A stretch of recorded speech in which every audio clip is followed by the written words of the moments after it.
E galera, beleza? Como é que vocês estão? Meus amigos, o vídeo de hoje dividido aqui em 5 partes. E mais uma vez, quero começar falando do caso de Bolsonaro, que, acreditem se quiser, parece que já deu uma flopada. Quero mostrar para vocês algumas notas que saíram na imprensa, onde os jornalistas já estão tentando se utilizar de alguns subterfúgios, trazer alguns temas diversos, para ver se ainda consegue gerar algum tipo de comoção, e a coisa não está embalando muito. Além disso, saíram algumas notas interessantes, quero mostrar para vocês. E a turma da direita se debruçou sobre o caso, foi dar uma olhada aqui, uma olhada colar, e acabou achando mais algumas coisas que eu tenho certeza que a Rede Globo não quer que a população saiba, senão vai atrapalhar a narrativa do Lula contra Bolsonaro. E obviamente a gente vai ter que comentar. Depois disso, vamos falar dele, Jair Messias Bolsonaro. Na verdade, vamos falar da direita, né? Essa nova direita permitida que estão tentando construir. Quero falar de eleições. Nos últimos vídeos não deu. Hoje, sem falta, segundo tema do vídeo de hoje.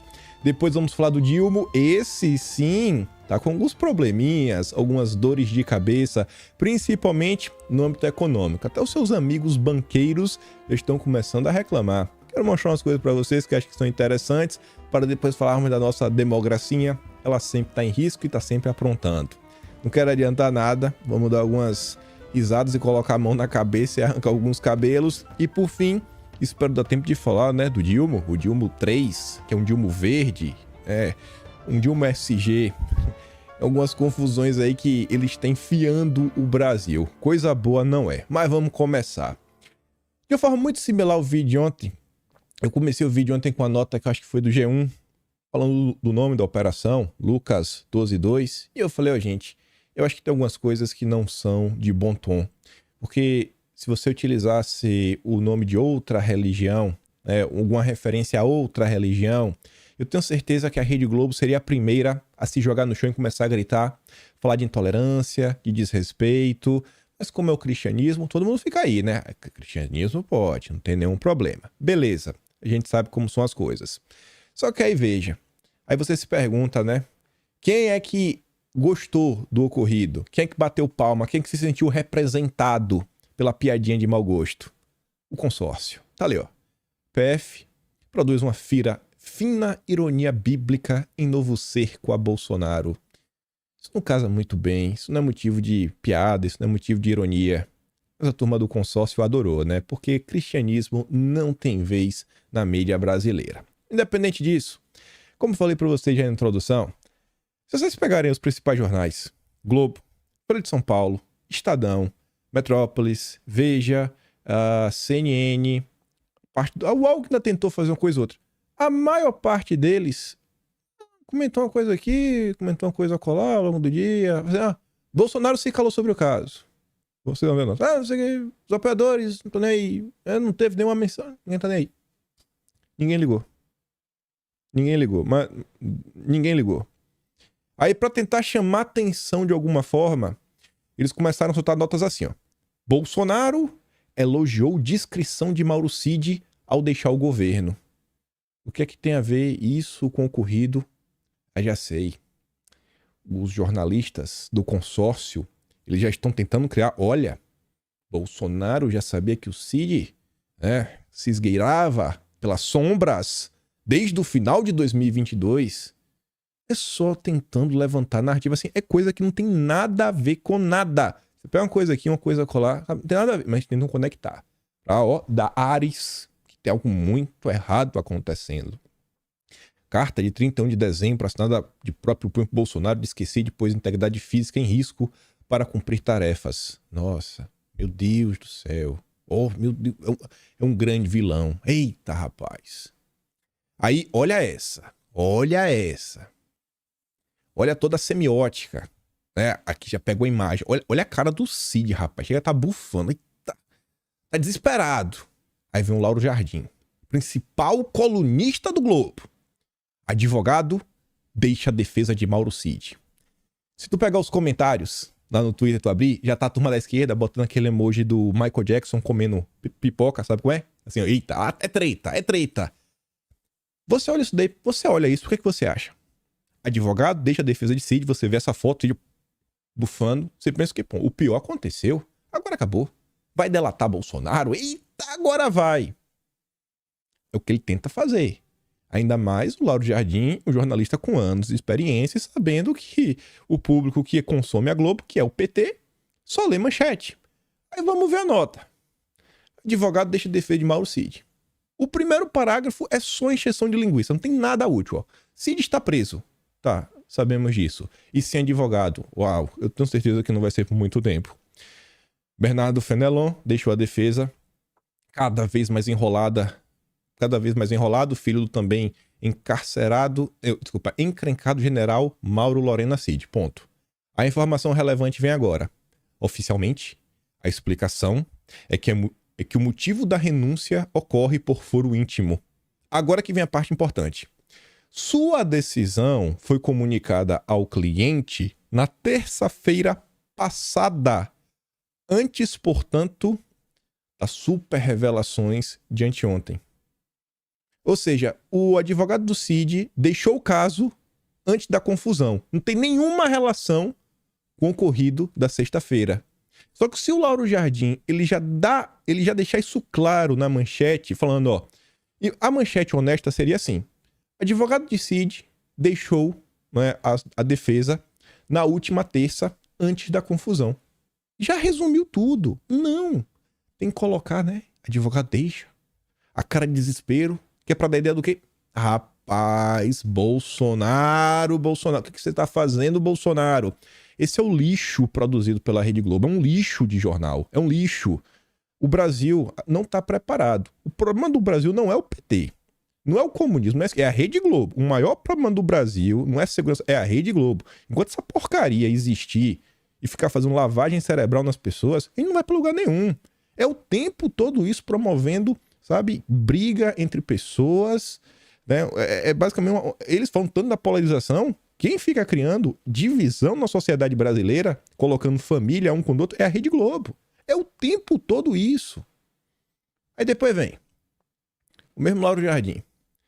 Caso dos militares envolvidos com a venda de joias de Bolsonaro caiu como, nossa, né? Uma explosão no exército. Todo mundo desesperado. A operação da PF, de forma inédita, vasculhou a casa do pai do Cid. Busca de provas, né, de um crime civil, promete dar um empurrão no projeto do governo Lula para tirar militares da política. Nossa, é uma reforma militar que o PT defende há décadas, que a esquerda defende há décadas. Quem poderia imaginar que o PT ia utilizar do caso para fazer isso? A avaliação nas forças é que o caso, né, causou prejuízo, trazendo mais desgaste institucional para o Exército, uma vez que havia militares envolvidos, do que efeito negativo para Bolsonaro. Então, peraí. Um dia, 24 horas depois do ocorrido, 24 horas depois, a avaliação é que está causando mais problemas para a turma da caserna do que para Bolsonaro. Comentei no vídeo de ontem, né? Eu falei, pessoal, tá engraçado. Olha aqui essas movimentações, figuras muito específicas.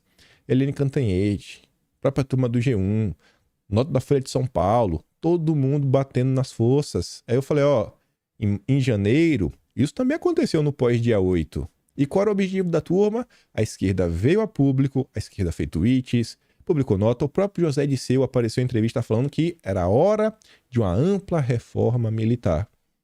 E aí, só para comentar, porque estava no vídeo de ontem, eu falei, ó, quer entender o que passa na cabeça da esquerda, pelo menos um pouquinho, com documentos oficiais do próprio PT, lá da discussão dele, da autocrítica que fizeram em 2016, tá lá no Atlas.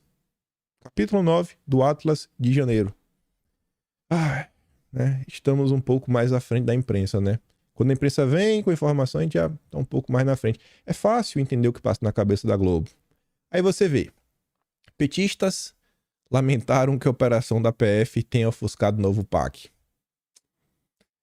O Lula se esforçou tanto, né? Fez um evento no Rio, chamou os governadores, ninguém foi. Né? Teve a operação... E a mesma operação de Bolsonaro, ninguém nem tá muito ligando.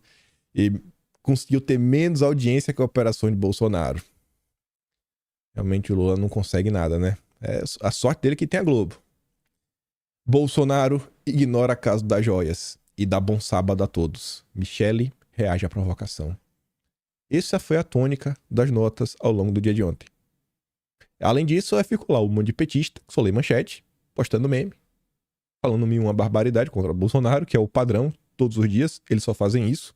Agora de manhã, antes de eu gravar, passou na minha timeline o Humberto Costa, o cara acordou 6 da manhã, o cara postou um vídeo de um animalzinho com o chapéu da Polícia Federal gritando Bolsonaro. Imagina, gente, no domingo, dia dos pais. Imagina, dia dos pais. Imagina o coração do Humberto Costa acordar no dia dos pais pensando em Bolsonaro. Que vida triste. Aliados se silenciam diante de escândalos de Bolsonaro, que vê apoio nas redes sociais, sua antiga trincheira minguar. Não é porque ninguém deu assunto, não teve nem tanta relevância assim. No primeiro momento, todo mundo falou, meu Deus. É quando o povo começou a entender um pouco mais do caso, começou a ver que a imprensa estava sendo muito parcial, contando algumas coisas, de algumas coisas esquisitas. O pessoal fica assim, pô, mas Bolsonaro não devolveu tudo. E ele não devolveu, ele até protocolou em 13 de março, antes mesmo do TCU mandar devolver, já tinha solicitado, eu quero devolver. Mas como é estranha a situação, né? Mas independente disso, falei pra vocês que a turma da direita, né, acaba indo atrás das coisas pra deixar a imprensa maluca. Tava passando no Twitter isso daqui, ó. A Sarita, ela pegou a peça, né, a petição pra dar uma olhada. Ela fala assim, ó, o próprio documento oficial, assinado pelo ministro, traz um diálogo em que é dito que os itens estavam classificados como personalíssimos. Aliás, eles não foram vendidos, todos foram entregues à Polícia Federal em março deste ano. Então, assim, qual é o crime? Qual é o crime? Aí vamos dar uma olhada no diálogo. Pede para Marcelo Câmara ligar para a pessoa de nome Marcelo. Diz, mas liga para ele. Ele tinha me falado, ele me garantiu que que o presidente poderia fazer o que quisesse, porque isso são itens personalíssimos.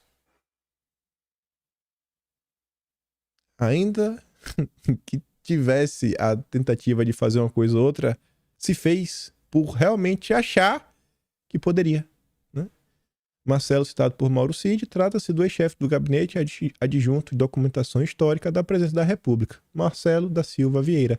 E tá ali, o áudio do próprio documento oficial. E sobre essa questão do personalíssimo, a Sarita ainda foi atrás de uma portaria publicada no Diário Oficial da União, após o tal acórdão de 2016, que foi quando reviu essa questão de presentes que o presidente ganhava, o que era do presidente, o que ficava no acervo público. Aí a Sarita fala o seguinte, que a portaria número 59, de 8 de novembro de 2018, que estava em vigor quando do recebimento das joias da Arábia Saudita, define como bem de natureza personalíssima vários itens, entre os quais joias, semijoias e bijuterias. Então acho que joia, né? Acho que um relógio pode ser isso. Ela é posterior ao acórdão do TCU de 2016. Então vamos dar uma olhada. Tá aí, ó. Número 59, 8 de novembro de 2018, dispõe sobre a política para a gestão de bens históricos e artísticos da Presidência da República e da outras providências. Aí tá lá, no anexo, dos conceitos e das definições. Olha o item 4. Bem de natureza personalíssima, que em tese você faz o que você quiser, é seu, não é o acervo público, etc. Então, ou de consumo direto pelo recebedor. Bens que, pela natureza, destinam-se ao uso próprio do recebedor, a exemplo das condecorações, grão colar, medalhas, troféus, prêmios, placas comemorativas, vestuários, camisa, calça, sapato, boné, chapéu, pijama, gravata, artigos de toalete, perfumes, maquiagens, cremes diversos, roupas de casa, cama, mesa, banho, perecíveis, frutas secas, chás, bebidas, castanhas, artigos de escritório, canetas, cadernos, agenda, risque, rabisque, pasta e aí no final, joias, semijoias e bijuterias. Então assim, vai investigar o que é o não crime? É tipo o caso da... Achou a minuta. Do quê? Do não golpe. Aí a imprensa não sabe por quê. Meu Deus, abandonaram o Bolsonaro. Você não ficar nessa, de novo, abandonaram o Bolsonaro. Abandonaram o Bolsonaro. Olha que engraçado. Eu já tô montando o Atlas de julho. Aí, se eu não me engano, foi dia 2 de julho, ou foi dia 3 de julho, foi logo no início, saiu um editorial no Estadão sobre o futuro da política, falando da direita.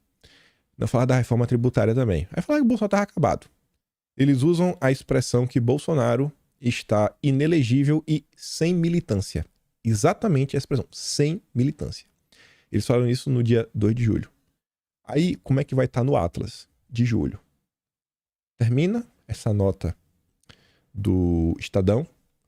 Aí, a notícia seguinte vai ser da Folha de São Paulo falando: Pânico supera Globo News em audiência com entrevista de Bolsonaro. Recorde de audiência na TV. No YouTube, foram mais de 311 mil pessoas.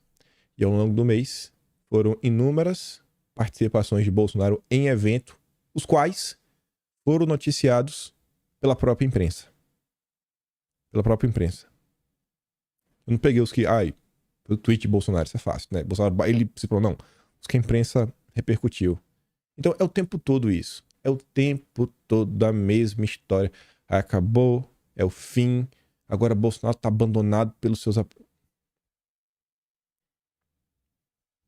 Beleza. O petista que acredite na Rede Globo. O petista pode acreditar. Mas vamos continuar. Vamos continuar para a gente falar de algum assunto mais sério e muito mais relevante. Eleições, movimentações partidárias, confusões políticas. Nos últimos dias, vimos aí o embarque no governo do Centrão, da turma do PP, vai indicar o Fufuca, o ministro lá da história da empresa fantasma, que comentamos no vídeo de ontem. E também vai entrar o Silvio Costa, deputado pelos republicanos, que o Lula chama de Silvinho. Olha que lindo, rapaz. Escolhido a dedo pelo Marcos Pereira. E aí, diante dessas movimentações do Republicanos, que se tornou um partido de esquerda, para valer, muito mais até do que o PSB do Alckmin. O Republicano está muito mais próximo do PSOL do que o próprio PSB, do que o próprio PDT. Aí você vê. Republicanos pode perder figurões ao entrar no primeiro escalão do governo. E quem seriam esses figurões? O Mourão, senador. O Cleitinho, também senador. E o Tarcísio. Oficialmente, até o momento, nenhum dos três sinalizou a saída da legenda. Assim, sinalizou de forma formal. Contudo, nos bastidores, o clima de insatisfação tomou conta do trio. Mourão aguarda os desdobramentos da aliança dos republicanos, mas o governo Lula para decidir o seu rumo partidário. E aí, veja só. Marcos Pereira quer provar a Tarcísio que republicanos ainda é seu espaço na política. Quando a gente comentou sobre a questão do Tarcísio, em entrevista, onde ele falou que ele está cogitando sair, eu falei, é complicado, né? Porque se ele sai dos republicanos, ele é pra onde? PP? O PP tá no governo. O PSD já tá no governo. MDB quase não sobra nada. Eu falava, sobra o Partido Novo ou o PL. É só as únicas opções que tem. O Marcos Pereira sabe disso e tá tentando fazer uma chantagem com o Tarcísio.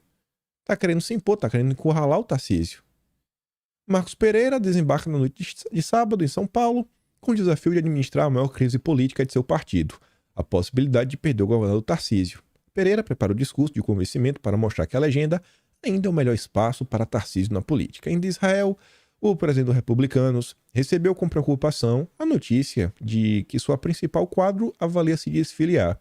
O movimento de Tarcísio vem em resposta à aliança dos republicanos com Lula para desmontar a CPI do MST e também diante das negociações para embarque no ministério com a indicação do Silvinho, né? O Silvio Costa Filho, a quem Lula chama de Silvinho.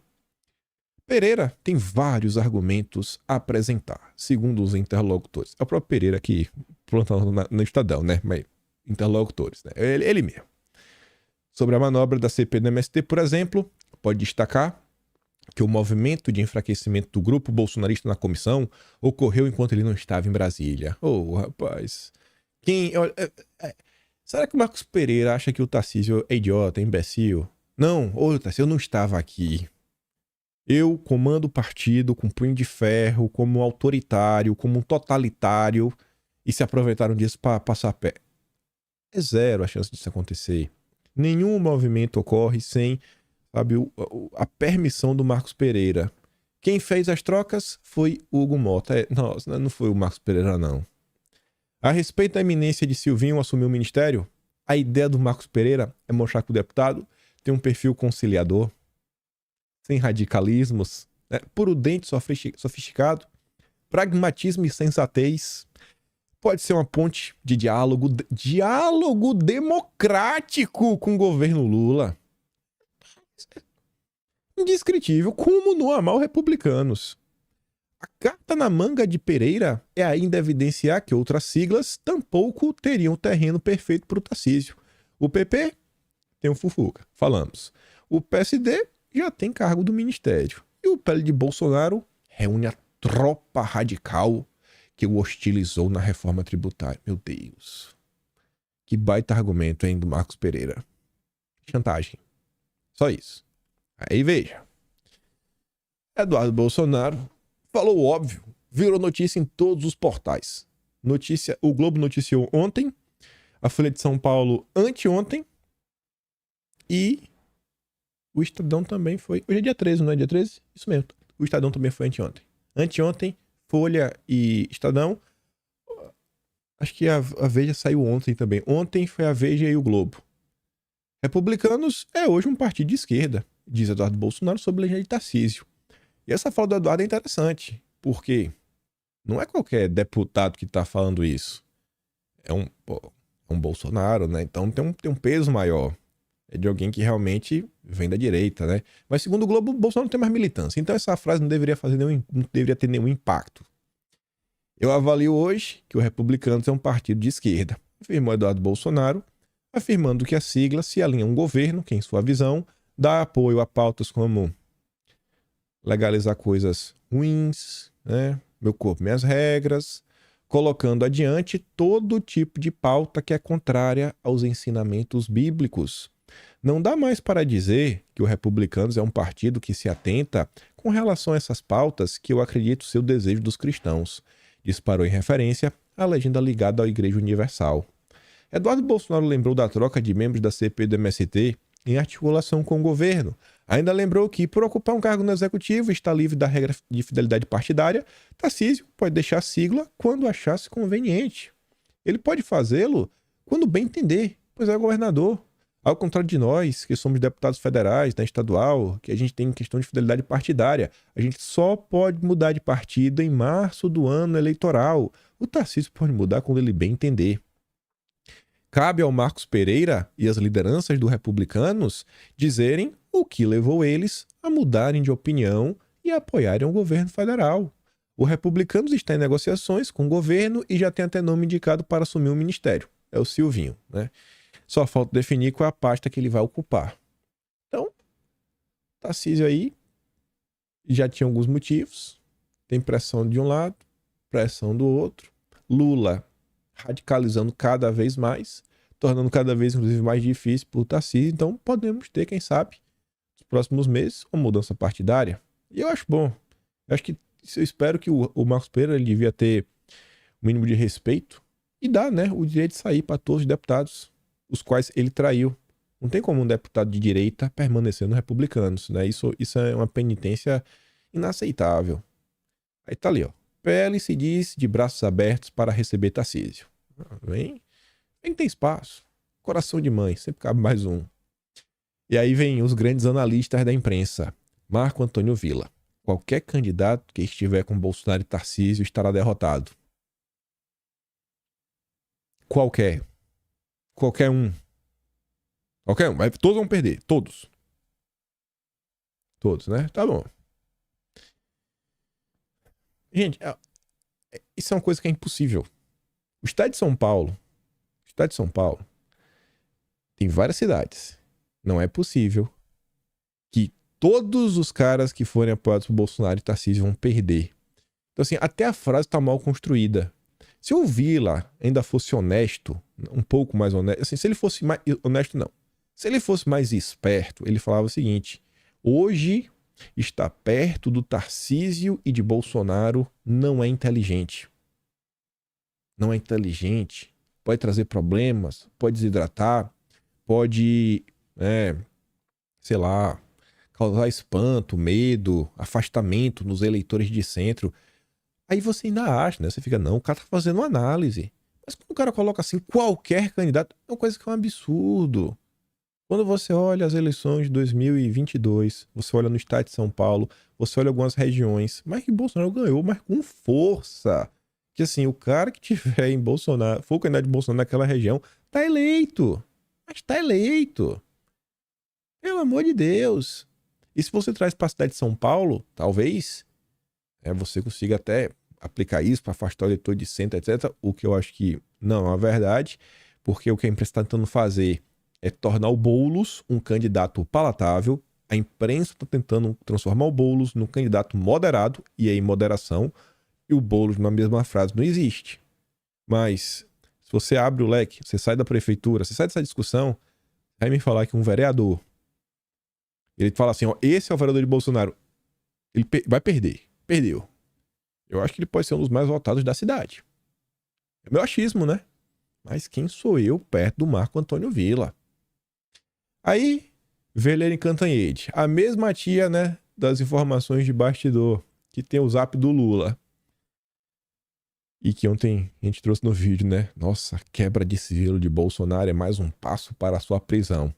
Ela tá deixando a vontade dela transparecer demais. Mas enfim, Cid Torres e Silvinei ameaçam o bolsonarismo. Será? Será? Eu não sei, viu? Acho que a turma tá olhando.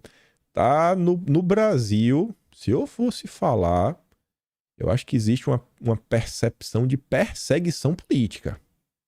É o que tá parecendo. Se sair da bolha da esquerda, eu acho que tá uma percepção de perseguição política. Mas tudo bem, né? Zema e Tarcísio, a nova direita. A imprensa já quer a todo custo. É uma preocupação diária. E isso porque Bolsonaro acabou. A direita... Eu gostei... lembrei, porque eu trouxe essa nota. A Eliane Cantanhede inventou agora uma nova nomenclatura. Você tem a nova direita, né? Você tem a nova esquerda, você tem a New Left, você tem vários nomes utilizados. Você tinha um centrão. Agora o centrão fez o L, e agora o centrão que fez o L ganhou um novo nome. A direita parlamentar. Não, olha que nome bonito, rapaz. E a direita parlamentar, entre parênteses, centrão, aproxima-se de Lula. A direita parlamentar, que nome bonito, é o centrão. Um grupo sem nenhuma ideologia, sem nenhuma agenda, sem nenhum projeto de país, um grupo que apenas está preocupado com emendas, cargos nos ministérios. Direita parlamentar. Aí, ontem a CNN chamou um analista político, né? Um cientista político, Rafael Cortez, professor do IDP.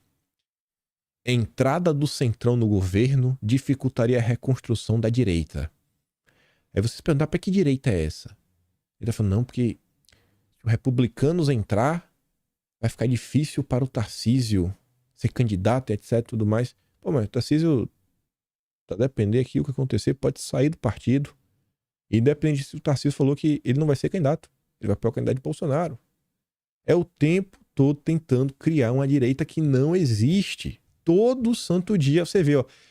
Eles passaram de 2019, 2020, falando de terceira via. Não teve terceira via. Apoiaram o Lula no final do dia. O Lula descondenado, né? Descondenaram o Lula pra correr contra Bolsonaro. Aí agora tá na mesma história, né? Não, reconstruir a direita. Vamos ver se vai colar. Eu acho que não vai. Eu acho que vai chegar em 2026 e o consórcio vai falar: é hora da direita parlamentar, da direita do amor, da direita do bem se unir ao Lula para proteger a democracia. Vai ser o mesmo discurso de 2022. E aí, só para encerrar aqui esse negócio de eleição, movimentação partidária, o Metrópolis falou o óbvio, mas às vezes é bom mostrar o óbvio. MBL intensifica atos em universidades de olho nas eleições de 2024. Alguém achou que aqueles vídeos do MBL queriam resolver alguma coisa? O MBL tá caçando treta toda semana. Pra quê? Pra eleger gente em 2024. É simples. Isso é óbvio. Até a imprensa já tá comentando sobre isso, tá aí, ó. De acordo com a liderança do MBL, a intenção das visitas tem a eleição de 2024 como pano de fundo. Os escolhidos para protagonizar os vídeos devem ser lançados como candidatos no pleito municipal do próximo ano. Assim, eles estariam em uma divulgação prévia. Então, não dê palco. Deixa o MBL lá tretar com a esquerda. E nem dá atenção para essa turma. A turma do Chico Linguiça tá preocupado com qualquer coisa, menos com o Brasil. Ah, ainda tinha essa. Essa é boa pra gente começar a falar do Dilma. Apetite insaciável. Lá vai o Estadão ficar escandalizado com o quase certo aumento do fundão. Vão aumentar o fundão. Aí soltaram a editorial, anteontem, falando que isso é um absurdo, etc. Isso, aquilo, outro, tudo mais. Para no fim do editorial, os últimos 2 parágrafos, eles falaram assim, ó. A democracia representativa será mais madura na exata medida em que os partidos se sentirem compelidos a transmitir melhor aos eleitores os seus valores, ideias e propostas para o desenvolvimento econômico e social do país, supondo que os tenham, é claro. Nenhum partido tem. Nenhum. Bolsonaro tinha. Tem. Tinha não, né? Tem. O PL tá tentando, pelo menos é o que o Valdemar diz, né? Incorporar alguns valores, algumas ideias, né? Para dar base no partido. O único partido hoje que realmente tem valores, não é que a gente concorde com esses valores, mas tem um plano mínimo, uma identidade, é o PSOL. Nem o PT tem mais. O que é o PT? Você não sabe. O que é o PT hoje? É o Foro de São Paulo ou é o Biden? É o comunismo ou é a agenda verde? Qual é a prioridade do Lula? É o desenvolvimentismo ou é o neoliberalismo para ajudar os banqueiros? O que é que o Lula quer? Não sei. É difícil, você não consegue mais. O PT, ele tá contra o Brasil, é a única certeza. Mas não tem um plano claro do que a turma quer fazer. Já a direita tem. O que o Estadão espera que os partidos tenham é o que Bolsonaro construiu ao longo de todos esses anos. Assim, serão capazes de atrair filiados ou simpatizantes dispostos a contribuir para suas atividades. É o que a turma faz para Bolsonaro, né? Aquele apoio orgânico, levar o nome à frente, né? Procurar quem são os seus indicados para deputado, vereador. É o que o Bolsonaro fez, né? É o que vocês querem ter. Isso que é maturidade política. Valeu, Bolsonaro. Obrigado, capitão. Contudo, a eterna fonte de recursos públicos que abastece as agremiações virtualmente inesgotável inibe esse movimento civilizatório. Passa da hora da sociedade se insurgir contra essa esbórdia. Só que a única parcela da sociedade que também vai reclamar, vai protestar, vai pedir algum tipo de melhoria são os apoiadores de Bolsonaro. Só que não tem espaço para os apoiadores de Bolsonaro na turma do Estadão, né? O sonho deles é ter um Bolsonaro da terceira via. Nunca terão. Nunca terão. A social-democracia não tem vez, né? Vai procurar lá a juventude do PSDB, ver se eles acham alguém. Mas vamos falar do Dilma. EBC aumenta comissionados em 30%. Tenta fazer a live do Lula bombar, né? Mas a audiência flopou. Igual o caso de Bolsonaro, né? Hoje o Fantástico deve tentar, né, recusir o assunto, ver se vai para algum lugar, mas acho que não tem ninguém muito preocupado não, né? E acho que a questão da gasolina nos próximos dias, eu acho que vai acabar incomodando muito mais o brasileiro. A gente vai falar disso. Mas antes, o Dilma, né, montou uma baita estrutura, levar as lives dele, né, e criar uma marca de comunicação. Apesar de contratação de nomes de peso, a iniciativa tem flopado. Apesar do esforço governamental para ampliar a presença de Lula nas redes sociais, a audiência da conversa com o presidente é baixa, se comparada com o alcance de Bolsonaro. Os vídeos das lives de Bolsonaro, realizadas com estrutura menor, sem sistemas de apresentador, câmeras, microfones, como o microfone. Nossa, é o que mais me doía, gente. Ver aquela live de quinta-feira, parecendo que Bolsonaro tá dentro de um banheiro, com um som abafado, tava com uma batata na boca. Eu falei, meu Deus, um microfone decente, não tendo essa... Eu ficava nervoso com aquilo ali. Eu falei, custa um microfone. Vai cair o braço. Um microfone. Você não pode arrumar um microfone pro cara. O áudio é a parte mais importante. A imagem tanto faz. A gente vê lá de salário. Um microfone decente. Mesmo assim. Mesmo daquele jeito. O Lula com todos os equipamentos e câmera e funcionário e jogo de luz. Flopou, né? Mas enfim. A live de Bolsonaro, caquética, chegava a alcançar 2 milhões de visualizações no Facebook. Para efeito ilustrativo, a última transmissão do ex-presidente do dia 30 de dezembro soma 1,1 milhão de visualizações só no YouTube. A primeira do Lula, e a primeira normalmente é a que mais, né, tem repercussão que a primeira, é um projeto que todo mundo quer ver, 185.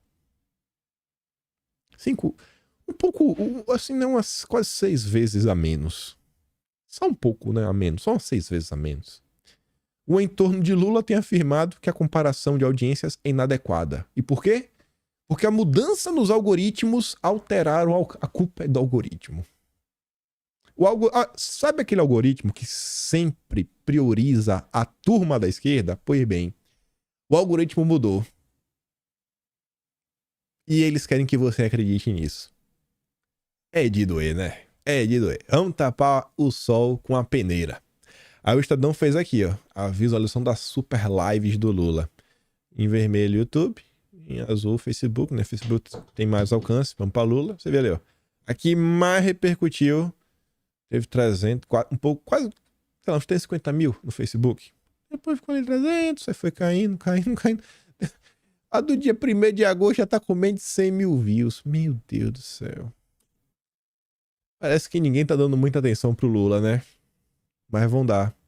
Vão prestar atenção daqui a pouco. Porque é uma coisa que impacta todos os produtos. Custo do combustível. Preço do diesel preocupa revendedores no estado. Isso daqui é de Porto Alegre, né? Isso aqui é de Rio Grande do Sul. É de Porto Alegre, né? Correio do Povo, Porto Alegre. Diesel é problema. E estamos comentando nos últimos dias. A Petrobras não consegue suprir a demanda nacional. Quase um quarto do diesel, né? 24% segundo o Estadão. Ele precisa ser importado. Só que não está compensando. E agora, José? E agora? E agora? Diretoria da Petrobras está discutindo já um reajuste. E isso daqui é um problema, gente. Saiu uma nota em julho. Se eu tô... ou é um é outro. Ou o combustível teve ou a gasolina teve um aumento de 18% ou foi 26% nesse primeiro semestre do Lula. Como é que eu sei disso? Porque eu fiz o Atlas... Eu comecei a organizar as notícias de economia hoje. Ele tava lá também. Foi uma matéria que saiu no Poder 360. Nem coloquei aqui. Então, o preço da gasolina já aumentou. Do diesel também deu aumentada. E olha que o Lula tá segurando, né? Tá vendendo com deságio. Não tá vendendo com o mesmo preço que tá o preço lá fora. Jean Paul Prats foi procurado pela ANP para falar de reajustes de combustíveis. A agência mostrou-se preocupada, uma vez que a estatal estaria segurando o aumento dos preços. Tá? Segura. O presidente da Petrobras respondeu que sua diretoria está discutindo essa possibilidade para breve. É breve, né? Vamos ver. E por que isso é um grande problema? IPCA sobe 0,12 em julho, puxado por alta forte da gasolina. Mesmo sem a paridade internacional, queria fazer a gasolina nesse presente momento está muito mais cara do que está sendo vendida. Ainda assim, um dos principais indicadores que medem a inflação mostra um crescimento acima do esperado. Se precisar aumentar o preço porque não está aguentando segurar, e aí? Vai para quanto a gasolina? 6,50? Vai começar a bater R$7 no Brasil todo? Eu acho que vai começar a ficar ruim, né? E aí não adianta ficar falando de Bolsonaro, não adianta ficar falando de joias, porque eu acho que a população não vai estar muito preocupada com isso. Acho que a população vai estar preocupada com a gasolina. E o pessoal deve lembrar, né? Falar, pô, o governo Bolsonaro, a gasolina, Bolsonaro tirou os impostos, né? Bolsonaro tirou imposto, a gasolina ficou de R$5. E o Lula? Fez o quê? O Lula colocou o imposto de volta. a gasolina tá cara, e tem eleição ano que vem, e esse ano não vai fechar, não, o déficit primário vai fechar, possivelmente uns 160 bi de prejuízo. Ano que vem não vai conseguir zerar. Se você não consegue, a dívida pública aumenta. O aumento da dívida pública, você aumenta o risco. Se você aumenta o risco, para você conseguir manter o dinheiro no país, você tem que aumentar a taxa de juros para ficar relativamente confortável. Só que a Selic já continua em 13%. Você vai fazer o quê? E aí? Aí começa uma bola de neve. E aí que entra o ponto que vários analistas falaram nos últimos dias, que em breve o Haddad vai lembrar que ele tem o pior emprego do mundo. Não adianta ficar com esse cenário do oba-oba, reforma tributária. Mas a realidade do Brasil é que as contas não estão fechando. Essa é a realidade. E ela vai bater na porta, porque a verdade se impõe. Déficit zero só no papel. O Estadão escreveu um editorial ontem sobre isso. Foi o editorial de ontem do Estadão. Carlos Bolsonaro... Podia ter feito isso, né? Porque o de Bolsonaro foi na sexta, dia 11. O Estadão podia ter feito um editorial ontem falando de Bolsonaro. Não fez nem ontem nem hoje. Talvez faça amanhã, segunda-feira, né? Começar a semana, dar uma requentada no assunto. Mas enfim, a promessa de zerar o déficit primário em 2024 gerou desconfiança desde que foi anunciado pelo Haddad, no fim de março. Mais do que a descrença nas administrações petistas... Oh, não, essa parte eu lembrei. Já até lembrei porque eu trouxe. Olha que parágrafo sensacional. Mais do que a descrença no PT, que é historicamente conhecido pelo ímpeto de aumentar gastos e driblar os limites, o que realmente pesou na avaliação dos especialistas em contas públicas foi o consistente desequilíbrio fiscal que o país apresenta há mais de 10 anos, tá? Há mais de 10 anos. Quem é que estava governando o país? O PT, né? Ah! Então, a preocupação é o PT, não é o desequilíbrio, é o PT. É o PT. É engraçado. O Estadão gasta, não, o PT tem esse histórico, mas a preocupação é porque o Brasil tem esse histórico. Tem um histórico. Mas era o PT que estava governando. Então a gente voltou pro primeiro ponto. Então a gente voltou a falar do PT. O nível crescente de despesas obrigatórias, aliado à compressível resistência do legislativo em aumentar a carga tributária, criou um rombo orçamentário estrutural. E aí, segundo o Estadão, só tem uma forma, uma única forma do PT conseguir zerar o déficit em 2024. Aí você já está preocupado. Meu Deus, vai aumentar ainda mais os impostos? Bom, vai aumentar de qualquer jeito. Mas não é assim. Essa não é a solução. Se fosse aumentar imposto, estava fácil. Tem ficado mais claro como o governo pretende cumprir essa audaciosa meta fiscal, deturpando-a. É a única forma. Maquiar os números. Ó, pedalada do amor. Será que é por isso que o Lula chamou o Marcinho Pokémon para ajudá-lo no IBGE? Rapaz, com o IBGE na mão, ixi, o Brasil vai voar agora, nos números. Na realidade, não. Aí o Armínio Fraga, nosso gatinho, parece que tá com medo. Ontem tava na CNN. O governo não faz esforço para reduzir as despesas. Armínio falou que o governo tá espelhando uma situação de cobertor curto. Não tem planos para cortar, né? E excluir gastos. Segundo ele, o que se vê hoje é um esforço quase que exclusivo de atribuir o problema para o lado da receita. A culpa é que não tá entrando dinheiro. Mas e a despesa? Tem que cortar a despesa, né?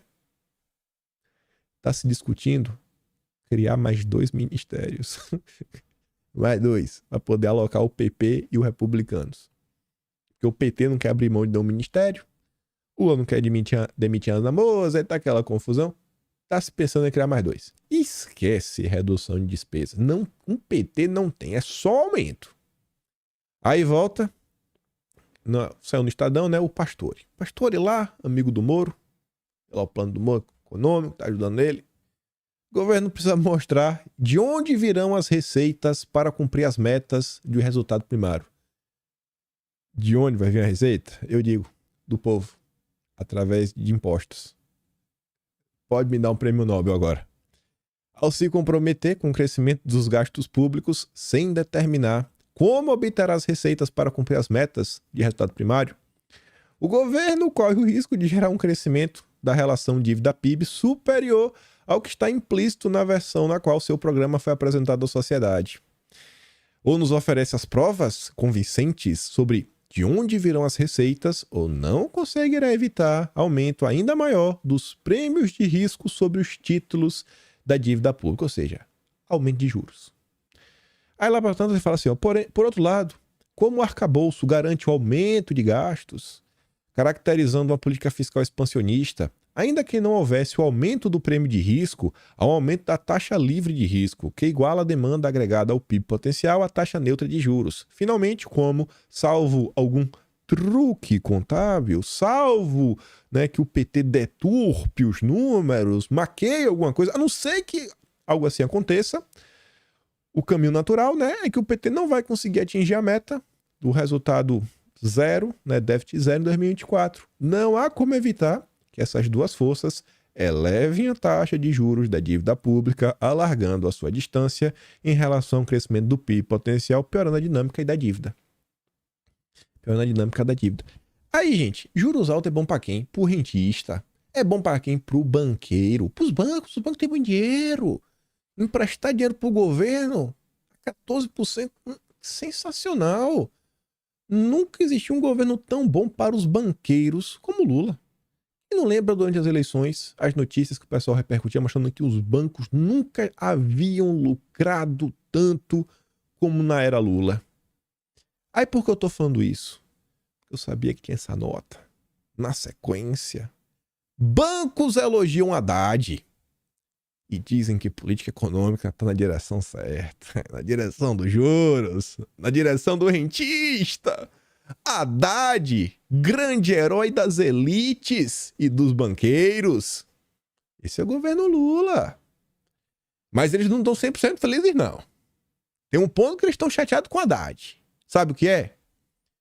O andamento do arcabouço fiscal e da reforma tributária ajudaram a criar um cenário otimista, vai destravar a economia, né? A economia do rentismo. Mas tem discordâncias. Aí que tem um ponto que eles não gostaram. Os bancos são contrários a mudanças que o governo cogita propor na segunda etapa da reforma tributária, que atingirá os impostos sobre a renda. Mas não se preocupe. Quem a gente comentou nos últimos dias, né? O PT já abriu mão de taxar os ricos. Já abriu mão. Vamos botar aqui imposto na Shopee, na Chai, aposta esportiva, bota depois na gasolina. Vamos proteger. Os ricos estão de boa.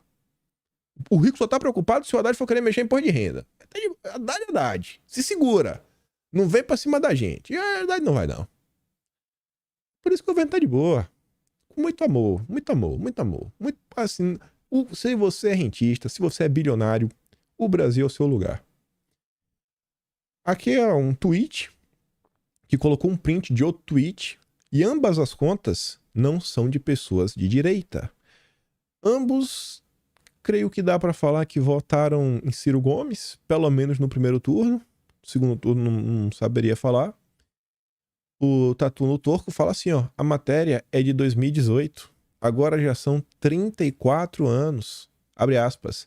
Programa de Lula recicla há 29 anos promessa de taxar rico e aliviar pobre. 34 anos prometendo isso. E qual é a realidade? Taxa o pobre e ajuda o rico. Exatamente o oposto. E o povo tá caindo na mentira há 34 anos. Acho que eu vou botar isso na manchete no título do vídeo hoje. 34 anos de mentira. Desmascarando o pai dos banqueiros. O canal de Força é o Rubens, que foi até no Monark um tempo atrás, fala assim, ó.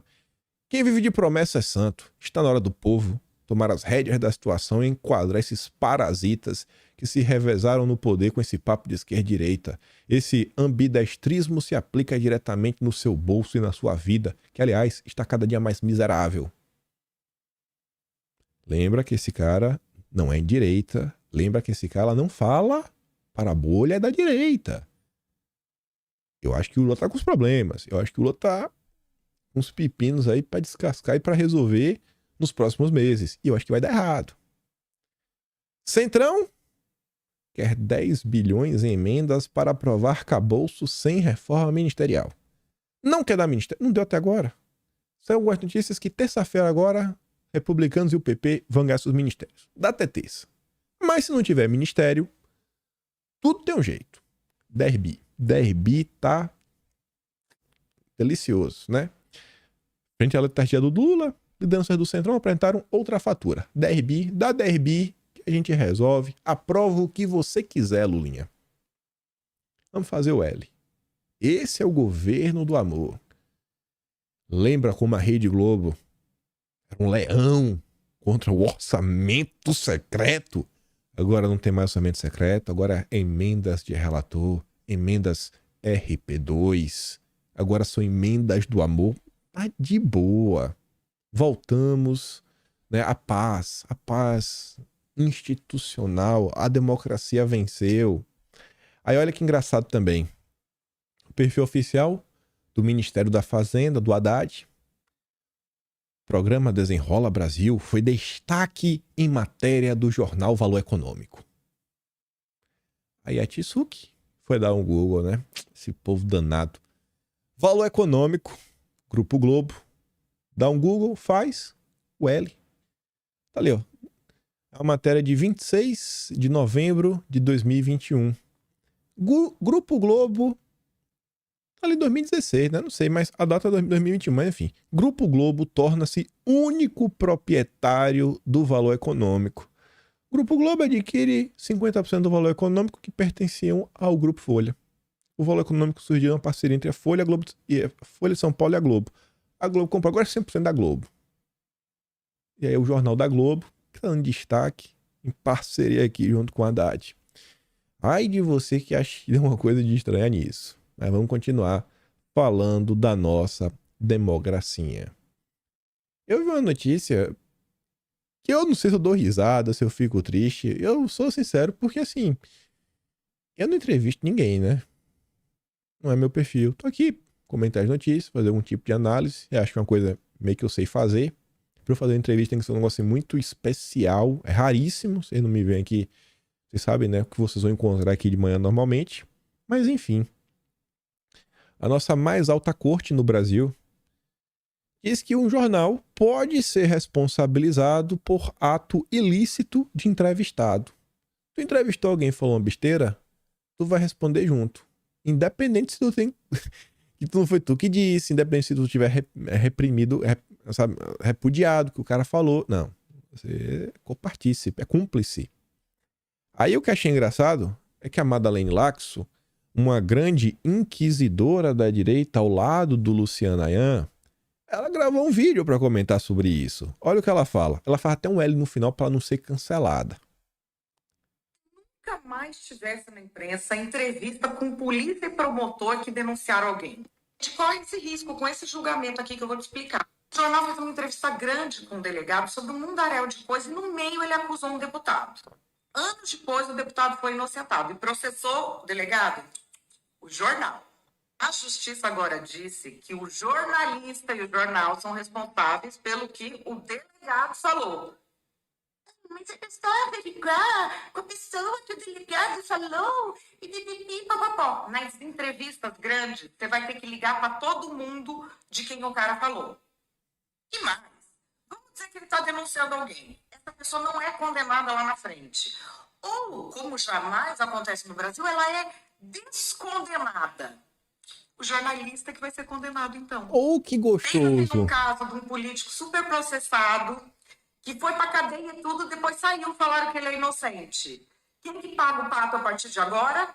O jornalista que ouviu a polícia, o promotor que acusaram o cara. O TF agora vai decidir se isso tem repercussão geral, se vai valer para todas as decisões com casos semelhantes no Brasil.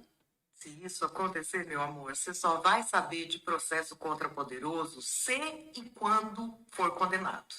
Ai, esqueci, para não ser cancelada, faz o L. Faz o L, Laxo. Liga pro Ayan, pede ajuda a ele. Vocês perseguiram quase ninguém, né? Tá colhendo o que plantou, irmã. Tá colhendo o que plantou. Só digo isso.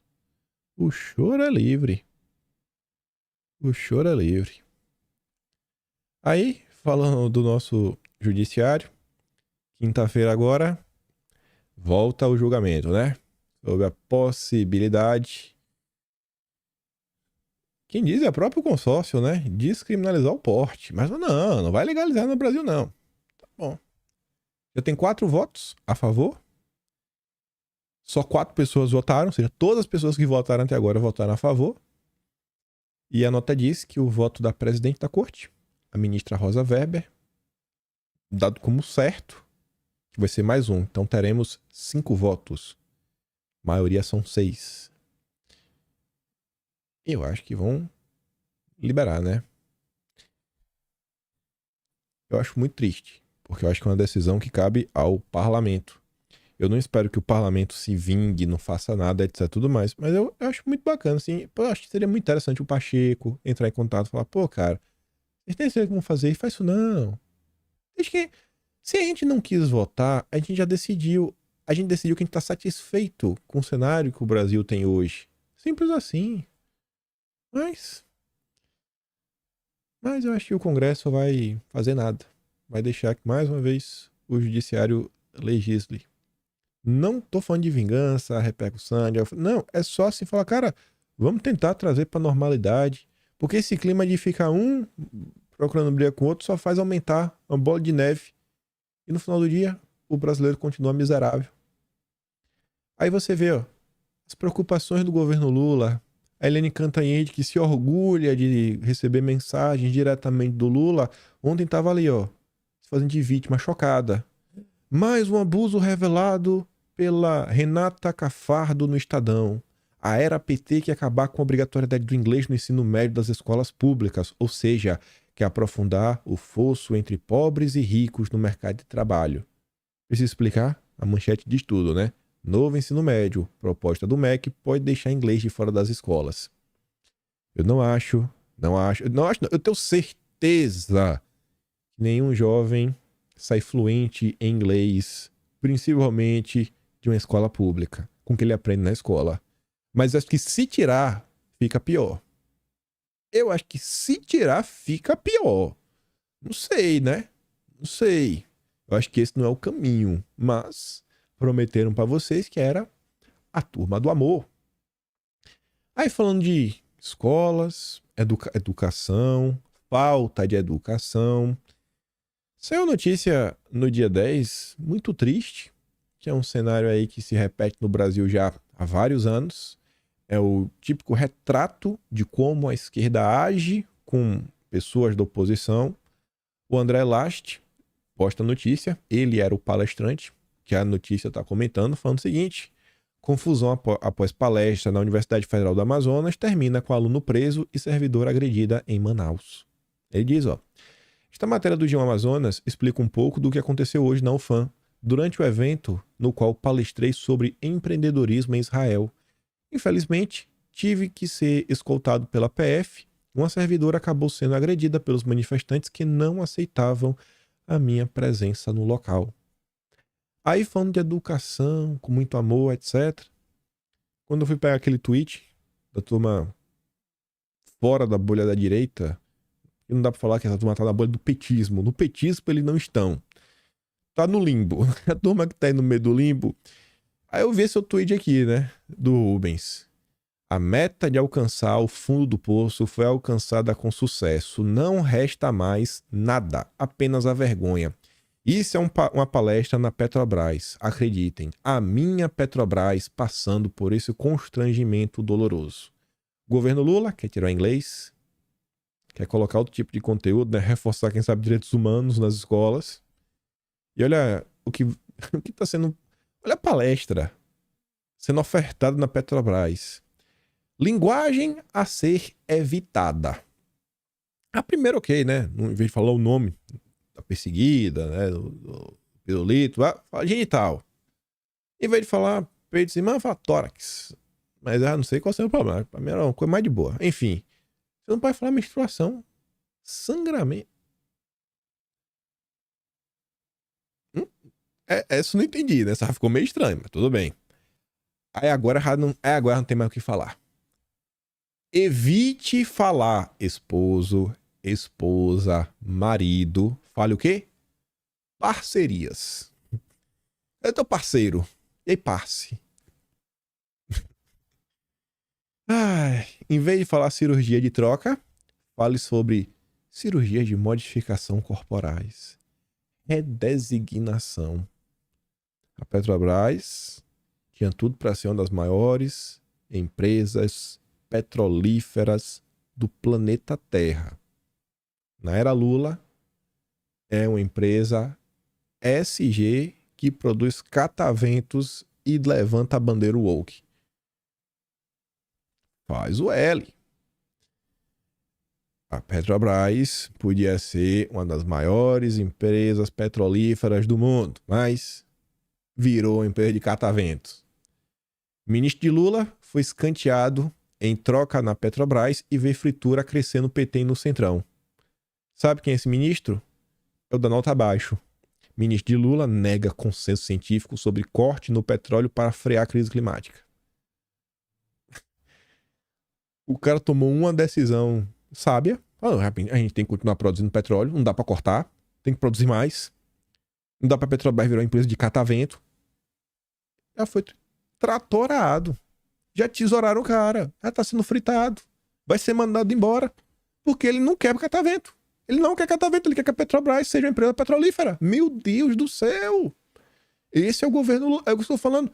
A gente volta lá naquele editorial do Estadão sobre o fundão. O que é o PT? É isso aqui. Você fica na dúvida. Fala, pai, pô, é desenvolvimento ou é catavento? E aí? Não sei. A única certeza é que o PT tá contra o Brasil. Isso não tem o que falar. O Haddad, agora no segundo semestre, no pacote verde dele, né, no pacote de transição energética, um dos itens, ele quer criar a taxonomia ambiental, né? Taxonomia, eu não sei como é, taxonomia social, taxonomia climática, mas enfim, é para você classificar as empresas de um lado do amor, do outro lado as bolsonaristas, né? Porque é pior do que ser do mal. Tem só do amor, né? Com pouco amor, empresas malvadas, empresas bolsonaristas. Deve ser assim, né? A taxonomia do PT. Aí, nessa linha, já tá aqui, ó. Rotulagem climática. Empresas começam a informar pegada de carbono na embalagem. Você só pode cobrar uma coisa se essa coisa tiver de forma clara para todos os consumidores. No início comete de forma voluntária, depois vira impositivo. Renato fala assim: o abuso do poder econômico como ferramenta ideológica sequestrou o mundo corporativo e transformou as empresas em agentes militantes. Fui dar uma olhada. Nos próximos anos, a maioria dos rótulos alimentares pode estampar a pegada de carbono do produto na embalagem. Os objetivos, aí fala de uma empresa que já está fazendo isso, que é a NUT, além de mobilizar toda a indústria nesse sentido, são destacar as marcas que se importam com as questões climáticas. É a taxonomia verde que o Haddad defende. Acho que é a taxonomia verde. E conscientizar o consumidor sobre o impacto ambiental dos produtos que ele escolhe levar para casa. No primeiro momento, é gerar esse impacto. No primeiro momento. No segundo momento, é para colocar uma cota. Estourou a cota, não pode comprar mais. Não pode. Acabou.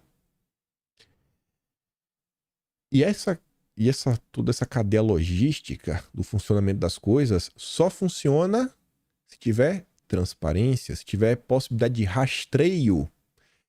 Quando vocês ouvirem, assim, nos próximos dias, nos próximos meses, nos próximos anos, toda vez que você ouvir alguém falar de transparência, não é o que vocês estão pensando. Essa pessoa não está preocupada em evitar, sei lá, corrupção, evitar trambicagem. Não, eles querem controle.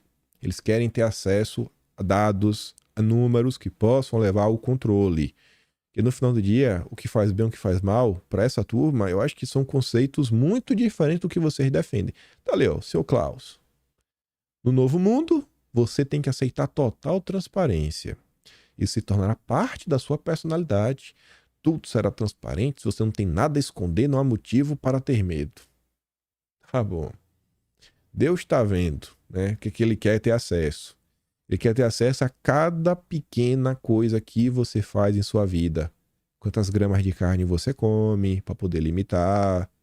Quantos litros de gasolina você compra por mês, para poder limitar. Você vai poder, se tiver carro elétrico, vai ter que pagar com a pegadinha de carbono.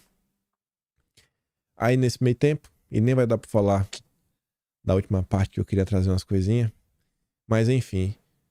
Essa é a notícia falando que é o seguinte, que o Brasil e países tropicais se unem para confrontar a agenda climática. Em tese deveria ser uma coisa importante, mas não. Quando eu parei pra ver a notícia, a preocupação da turma não é falar assim, pô, nós queremos nos desenvolver, vocês estão nos atrapalhando, não. Quer ser copartícipe, sabe? Não quer ser ator coadjuvante, quer ser ator principal. É só isso. É uma disputa por holofotes, não é uma disputa pelo desenvolvimento nacional. E Aldo Rebelo destaca isso, falando o seguinte, ó, isso é um falso confronto. Não tem confronto entre os países amazônicos e os países... Isso é um falso confronto. Confronto de verdade seria pelo direito ao desenvolvimento, como defendia a diplomacia brasileira nos idos de 1970. Agora o confronto é pelo preço cobrado dos ricos pelo Jardim Botânico da Amazônia, administrado por um protetorado de ONGs brasileiras. Essa é a discussão do momento. É só assim, não, tá pagando pouco, tem que pagar um pouco mais. Mas não existe uma preocupação com o desenvolvimento nacional. Só tô em busca de ver, né? Paga mais um pouquinho aí, pô. Fala pra ONG ajudar a gente um pouquinho mais. É só isso que tá rolando.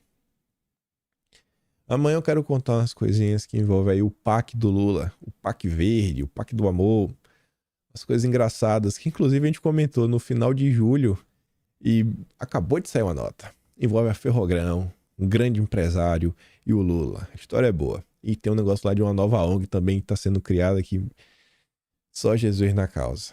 Enfim, vou mandar para vocês aquele vídeo da Madeleine Laxo preocupada que agora os jornalistas também podem ser responsabilizados pela entrevista. Vou lá no Telegram, link tá na descrição. E se gosta do meu trabalho, passa no canal, tem um botão de valeu, tem um P na descrição. Você pode votar em mim também no iBest se você não votou. Você pode votar uma vez nessa rodada. Links estão aqui na descrição. E compartilha esse vídeo, né? Compartilha, volta amanhã, porque eu espero estar aqui amanhã e ver vocês. Aquele grande beijo, abraço, tamo juntos. Valeu, meus amigos. Fui!